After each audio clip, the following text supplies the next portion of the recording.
Old age পেনশনের অর্থাৎ বার্ধক্য ভাতার নতুন ফর্ম পাবলিশ করা হয়েছে। এই ফর্ম আপনারা কিভাবে ফিল আপ করবেন এবং এর সঙ্গে কোন কোন ডকুমেন্টস আপনাদেরকে জমা করতে হবে প্রত্যেকটা বিষয় এই ভিডিওটিতে জানিয়ে দেবো। ভিডিওটি অবশ্যই শেষ পর্যন্ত দেখবেন। ভিডিওটি ইনফরমেটিভ মনে হলে একটি লাইক করে দেবেন এবং আমাদের চ্যানেলে প্রথমবার ভিডিও দেখে থাকলে অবশ্যই আমাদের চ্যানেলটিকে সাবস্ক্রাইব করে রাখবেন। প্রথমেই দেখুন এখানে ক্লিয়ারলি বলা হয়েছে যে এই ফর্ম সম্পূর্ণ ইংরাজিতে ফিল আপ করতে হবে এবং ক্যাপিটাল লেটারে ফিল আপ করতে হবে। তারপর যে সমস্ত অ্যাপ্লিকেবল হবে আপনার ক্ষেত্রে সেই সমস্ত বক্সে আপনাকে টিক চিহ্ন দিতে হবে, সেটা দেখিয়ে দিচ্ছি। সমস্ত ফিল্ডে স্টার মার্ক করা থাকবে, সেটা ফিল আপ করা ম্যান্ডেটারি, আপনাকে অবশ্যই ফিল আপ করতে হবে স্টার মার্ক যে সমস্ত কলমে থাকবে। তারপরে দেখুন এখানে পার্সোনাল ডিটেলস, অ্যাপ্লিকেন্ট নেম অর্থাৎ যিনি আবেদন করছেন তার নাম আপনাকে এই ঘরে বসাতে হবে। কিভাবে আছে দেখুন, প্রথমে রয়েছে ফার্স্ট নেম, সেই ব্যক্তির ফার্স্ট নেম এই ঘরে বসাবেন। তারপরে মিডিল নেম যদি থাকে এই ঘরে বসাবেন। তারপর হচ্ছে লাস্ট নেম বসিয়ে দেবেন। লাস্ট নেম বলতে এখানে টাইটেলের কথা বলা হয়েছে। এবার যদি কোনো ব্যক্তির মিডিল নেম না থাকে তাহলে ফার্স্ট নেম এবং লাস্ট নেম বসাবেন, মিডিল নামটা ছেড়ে দেবেন, এই ঘরটা ফাঁকা থাকবে।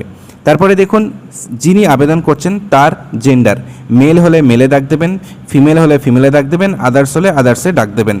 তারপরে এখানে দেখুন ডেট অফ বার্থ, যিনি আবেদন করছেন তার ডেট অফ বার্থ কীভাবে লিখবেন। ধরুন কারোর ডেট অফ বার্থ হচ্ছে 1/1/1960, তাহলে প্রথমে আপনাকে 1/1/1960 ঠিক এই ফরম্যাটেই আপনাকে লিখতে হবে, অর্থাৎ প্রথমে ডে, তারপর মান্থ, তারপর হচ্ছে ইয়ার।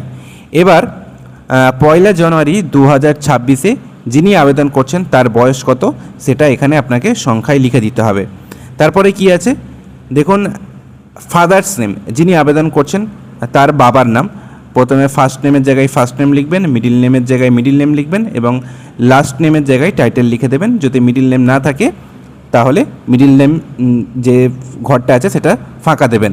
প্রত্যেকটা ঘরে এই যে ঘরগুলো আছে এখানে দেখতে পাচ্ছেন অ্যাপ্লিকেন্ট নেম বা এখানে ফাদার্স নেম, যে প্রত্যেকটা ঘর আছে প্রত্যেকটা ছোট ছোট ঘরে একটি করে লেটার, সেটা কিন্তু আপনাকে ক্যাপসে লিখতে হবে।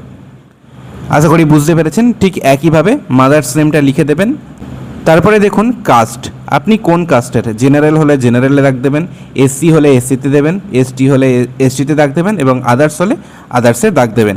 তারপরে ম্যারিটাল স্ট্যাটাস অর্থাৎ আপনি বিবাহিত কি অবিবাহিত বা বিধবা বা সেপারেটেড যেটা হবে সেটা আপনাকে দাগ দিতে হবে। আনম্যারিড অর্থাৎ অবিবাহিত হলে আনম্যারিডে দাগ দেবেন। উইডো অর্থাৎ বিধবা হলে এই যে উইডো বা উইডার যেটা যার ক্ষেত্রে যেটা হবে সেটা এখানে আপনাকে দাগ দিতে হবে।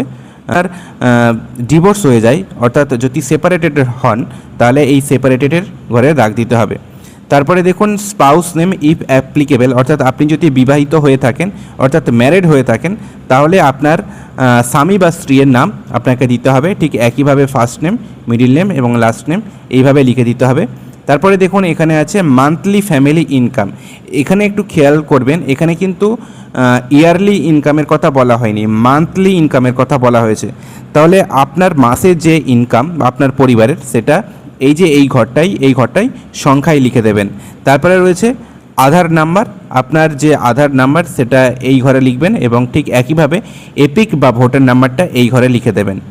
তারপরে রয়েছে কন্ট্যাক্ট ডিটেলস, প্রথমেই স্টেট ওয়েস্ট বেঙ্গল অলরেডি এখানে ফিল আপ হয়ে এসেছে আছে। তারপর রয়েছে অ্যাসেম্বলি কনস্টিটিউশি, মানে আপনি কোন বিধানসভার ক্ষেত্রের বাসিন্দা সেটা আপনাকে লিখতে হবে।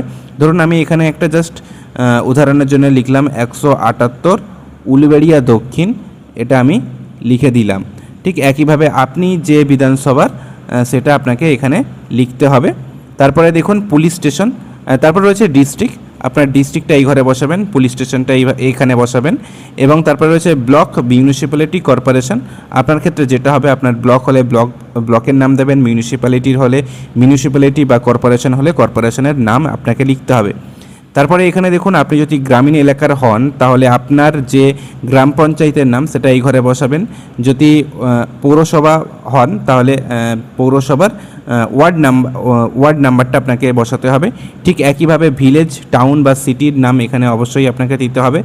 হাউস বা প্রিমিসেস নাম্বার, এটা কিন্তু ম্যান্ডেটারি নয়, এটা আপনি ফিল আপ করতেও পারেন নাও পারেন। তারপর হচ্ছে স্ট্রিট নেম, একই, এটাও ম্যান্ডেটারি নয়, এটা আপনি ফিল আপ করতে পারেন বা নাও পারেন। তারপরে হচ্ছে পোস্ট অফিস কিন্তু ম্যান্ডেটারি, এই ঘরটাই আপনাকে পোস্ট অফিসের নাম লিখতে হবে। তারপর পিনকোড, আপনার পিনকোডটা এখানে বসিয়ে দেবেন।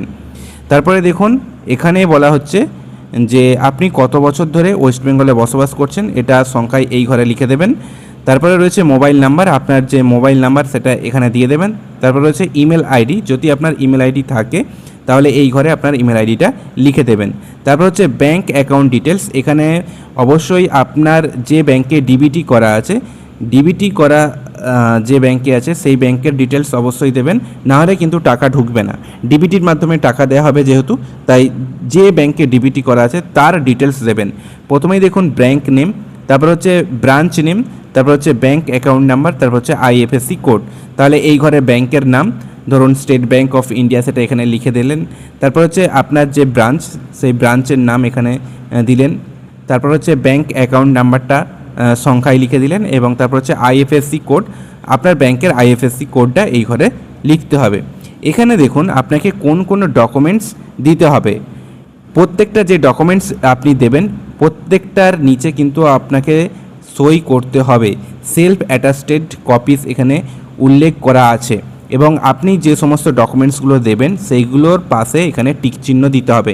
এই যে ফাঁকা ঘর দেখতে পাচ্ছেন, এই ফাঁকা ঘরে দাগ দিতে হবে। প্রথমেই রয়েছে পাসপোর্ট সাইজ কালার ফটোগ্রাফ।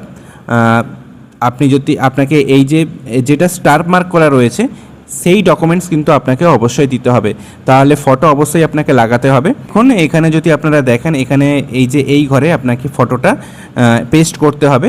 তো এই যে কালার ফটো সেটা আপনাকে দিতে হবে। তো এই ঘরে অবশ্যই ফটোটা পেস্ট করার পর এখানে টিক চিহ্ন দিয়ে দেবেন। তারপর হচ্ছে কপি অফ আধার কার্ড দিতে হবে, এখানে দাগ দেবেন। এবার আধার কার্ড যে জেরক্স দেবেন সেই আধার কার্ডের নিচে আপনার সই করে দেবেন। যারা সই পারবেন না তারা টিপছাপ দিয়ে দেবেন। তারপরে দেখুন কপি অফ ভোটার কার্ড, এটা অবশ্যই আপনাকে দিতে হবে, যেহেতু স্টার মার্ক করা আছে যেগুলো, এই যে ফটো, তারপর হচ্ছে আধার কার্ড, ভোটার কার্ড, এগুলো ম্যান্ডেটারি, এগুলো অবশ্যই আপনাকে দিতে হবে। সেলফ অ্যাটাস্টেড করে অবশ্যই দেবেন। তারপর হচ্ছে কপি অফ কাস্ট সার্টিফিকেট, যদি আপনার কাস্ট সার্টিফিকেট থাকে তাহলে সেটা দিতে হবে, সেটাও সেলফ অ্যাটাস্টেড করতে হবে। তারপর হচ্ছে কপি অফ রেসিডেন্টাল সার্টিফিকেট, এটা দিতেও পারেন নাও দিতে পারেন, সেলফ ডিক্লারেশন এখানে আছে, যদি দেন তাহলে এই ঘরে আপনাকে দাগ দিতে হবে। কপি অফ ইনকাম সার্টিফিকেট, এটা কিন্তু আপনাকে অবশ্যই দিতে হবে, এখানে স্টার মার্ক করা রয়েছে। তো এই ইনকাম সার্টিফিকেট আপনাদেরকে দিতে হবে, এবং এখানে আপনারা দাগ দিয়ে দেবেন। তারপর হচ্ছে copy of first page of bank passbook, আপনার যে ব্যাংকের ডিটেলস দিচ্ছেন সেই তার যে ফার্স্ট পেজ সেটা জেরক্স করে এবং তার নিচে সই করে আপনাকে জমা দিতে হবে, এবং এখানে দাগ দিতে হবেন। এবং আদার্স, যদি আপনি আরও কোনো ডকুমেন্টস দিতে চান তাহলে সেখানে আপনি দিতে পারেন। তারপরে এখানে দেখুন সেলফ ডিক্লারেশন আছে, এখানে আপনি যে আপনার আধার নাম্বার ইউজ করার পারমিশন দিচ্ছেন সেটাই এখানে বলা হয়েছে। তো এখানে দেখুন আপনি কোন কোন যে প্রকল্প সেগুলোর অলরেডি সুবিধা পান, যেমন হচ্ছে NS AP old age pension, NS AP widow pension, বা এনএস এপি ডিসেবিলিটি পেনশন, যেটা আপনি পান সেটার ঘরে আপনাকে দাগ দিতে হবে। আর যদি এর মধ্যে কোনোটা না পেয়ে থাকেন তাহলে আপনাকে এখানে কিছু লেখার দরকার নেই বা কোনো জায়গায় দাগ দেওয়ার দরকার নেই। তারপরে এখানে ডেট, আপনি যেদিনে আবেদন করছেন তার ডেটটা এখানে বসিয়ে দেবেন, এবং এখানে সিগনেচার করবেন। যদি সিগনেচার না পারেন সেক্ষেত্রে টিপছাপ দেবেন। তারপরে দেখুন এটা হচ্ছে ফর অফিস ইউজ অনলি, এটা আপনাদেরকে ফিল আপ করার দরকার নেই, 3 নম্বর পাতাটা ফিল আপ করতে হবে না। তারপরে দেখুন কনসার্ন ফর আধার অথেন্টিকেশন, এখানে আপনি যে আপনার আধার ব্যবহার করার অনুমতি দিচ্ছেন সেটাই এখানে এই যে এই ফর্মে সেটাই বলা হয়েছে। এখানে জাস্ট আপনার আধার নাম্বারটা বসিয়ে দেবেন, এই জায়গাটাই আপনি সই করে দেবেন। ঠিক একইভাবে বাংলার ক্ষেত্রে এটা বাংলাই আছে, এখানে আপনার আধার নাম্বারটা বসিয়ে দেবেন এবং এখানে সই করবেন, তাহলেই কিন্তু আপনার ফর্ম ফিল আপ হয়ে যাবে। এবং কোন কোন ডকুমেন্টস দিতে হবে সেটাও আপনাদেরকে দেখিয়ে দিলাম। তো এই ছিল ভিডিওটি ইনফরমেটিভ মনে হলে ভালো লাগলে একটি লাইক করবেন, বন্ধুদের মধ্যে শেয়ার করবেন, এবং আমাদের চ্যানেলে প্রথমবার ভিডিও দেখে থাকলে অবশ্যই আমাদের চ্যানেলটিকে সাবস্ক্রাইব করে রাখবেন। ধন্যবাদ।